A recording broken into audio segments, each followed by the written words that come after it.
Hi friends, எல்லோருக்கும் வணக்கம். எல்லோரும் எப்படி இருக்கீங்க? நல்லா இருக்கீங்களா? இன்றைக்கி அந்த கதையோட அடுத்த பகுதி தான் பார்க்க போகிறோம். அதுக்கு முன்னாடி நீங்கள் செய்ய வேண்டிய விஷயம் என்ன அப்படின்னு கேட்டிங்கன்னா, மறக்காமல் இந்த சேனலை சப்ஸ்கிரைப் பண்ணிக்கோங்க. கீழே இருக்க பெல் பட்டனையும் கிளிக் பண்ணுங்கள்.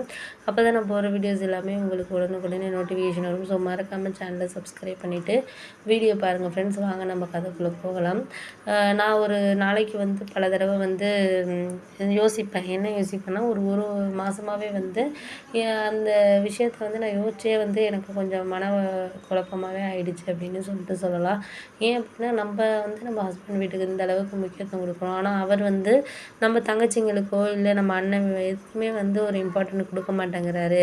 நம்ம ஏதாச்சும் ஒரு சொன்னால் கூட அதை ஏற்றுக்கிறதுக்கு அவர் தயாராக இல்லை. அப்படிங்கிறப்போ நம்மளுக்கு எந்த அளவுக்கு ஓரளவுக்கு இதாக இருக்குது அப்படிங்கிறது எனக்கு அதுக்கப்புறம் தான் புரிய ஆரம்பிச்சிச்சு. ஏன்னா ஒரு சில நேரங்களில் நம்மளுக்கு குழப்பமான சூழ்நிலைகளாக இருக்கலாம். எதுவுமே மாறுபட்ட சூழ்நிலைகளை இது பண்ணுறதுக்காக இருக்கட்டும், எதாக இருந்தாலும் நம்மளுக்கு அந்தந்த நேரத்தில் நம்மளுக்கு அதை எடுத்து சொல்கிறதுக்காக இருக்கட்டும், எதாக இருந்தாலும் நம்மளுக்கு முறையான ஒரு இதில் நம்ம கொண்டுட்டு போகிறதா இருந்தால் மட்டும்தான் நம்மளால் கரெக்டாக இருக்கிற மாதிரி நம்மளுக்கு தோணும். அதே மாதிரி தான் எனக்கும் இருந்துச்சு.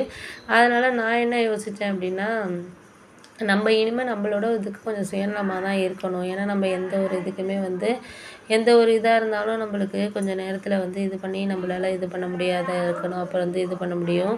சில விஷயங்களை நம்மளுக்கு அவங்க முக்கியத்துவம் கொடுக்கறதுனால நம்ம இது பண்ணிட்டு போயிடுறதில்ல. இருந்தாலும் நம்ம குடும்பத்துன்னு வர்றப்போ நம்மளுக்கு கொஞ்சம் கொஞ்சம் முக்கியத்துவம் கொடுத்தா மட்டும்தான் இந்த அளவுக்கு ஒரு நல்லா இருக்க முடியும், பண்ண முடியும், செய்ய முடியும். அதை விட்டுட்டு நம்ம தேவையில்லாமல் நமக்கு முக்கியத்துவம் கொடுக்காத இடத்துல நம்ம திரும்ப திரும்ப இதே என் ஹஸ்பண்டுக்கு வீட்டுக்கு ஏதாச்சும் ஒரு நாளோ ஏதோ நகை பிரச்சனையாக இருக்கலாம், இல்லை ஒரு பண பிரச்சனையாக இருந்தால் என்னால் அதை எப்படி சால்வ் பண்ண முடியும், செய்ய முடியும். அதை தான் நான் நைட்டு ஃபுல்லாக திங்கிங் பண்ணிகிட்டு இருப்பேன். ஆனால் இந்த தடவை என் தங்கச்சியோட பொண்ணுக்கு பர்த்டே, அதுவும் முதல் பர்த்டேங்கிறப்போ அவளுக்கு குழந்த இல்லாமல் கிட்டத்தட்ட 6 வருஷம் கழிச்சு இப்போ தான் குழந்த பிறந்து ஃபஸ்ட்டு பர்த்டே. அதை மண்டபத்தில் கிராண்டாக செலிப்ரேட் பண்ணாங்க.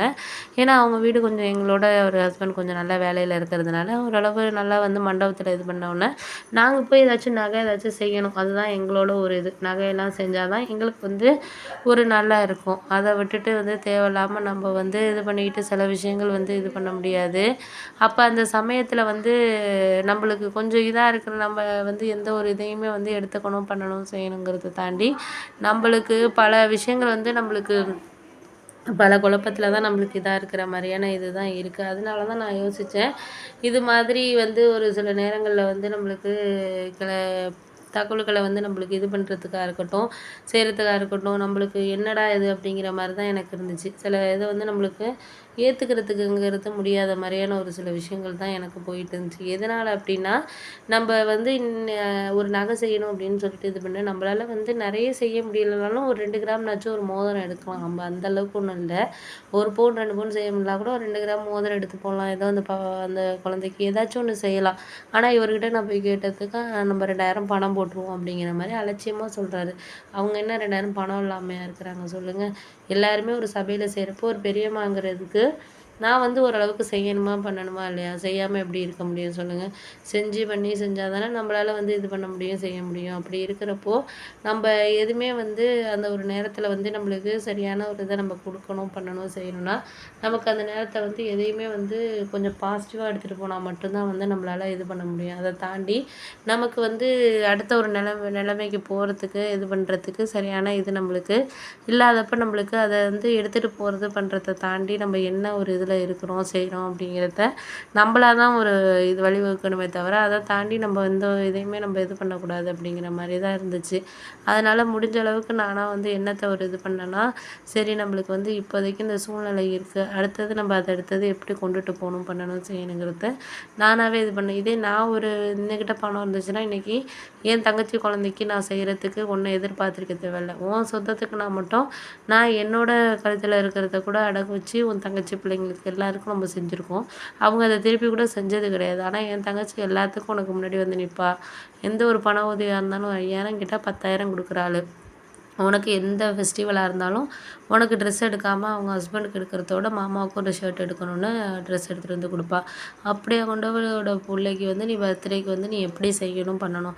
அப்படி இருக்கிறப்ப நீ எதுக்கு இப்படியெல்லாம் இது பண்ணுறேன்னு எனக்கு அப்புறம் தான் தோண ஆரம்பிச்சிது. சரியான இதாக இருக்கிற நீ, அப்போ நீ சுயநலமாக இருக்கிறப்போ நானும் சுயநலமாக இருந்தால் மட்டும்தான் இந்த இதில் நான் இது பண்ண முடியும் போல இருக்குது அப்படின்னு சொல்லிட்டு நானே எனக்குள்ளே வந்து ஒரு முடிவு எடுத்துட்டேன். இதுக்கப்புறம் நம்ம வந்து எதையும் வந்து இது பண்ணக்கூடாது. நம்ம முடிஞ்ச வரைக்கும் நம்மளால் வந்து எந்த ஒரு இது நம்மளுக்கு சரியாக வராது அப்படிங்கிற மாதிரி நான் முடிவு எடுத்துட்டு அதுக்கப்புறம் வந்து இனிமேல் நம்ம கரெக்டாக இருக்கணும். எந்த வேலையுமே நம்ம வந்து கரெக்டாக இருந்தால் மட்டும்தான் நம்மளுக்கு ஒரு இதுக்கு நம்ம பண்ண முடியும் செய்ய முடியும் அப்படிங்கிற மாதிரி நான் முடிவு பண்ணிட்டு நானும் வந்து அதுக்கு மேலே நான் வந்து ஒன்றும் தயாராக இல்லை. நம்மளால் இதுக்கு முடியலை அது முடியலை நம்ம வந்து தேவையில்லாத காரணங்களை நம்ம அடுக்கிட்டு இருக்கிறத விட்டுட்டு எது நமக்கு சரியாக இருக்கணுமோ அதை நம்ம வந்து பார்த்துக்கணும் அப்படின்ட்டு இருந்தேன்.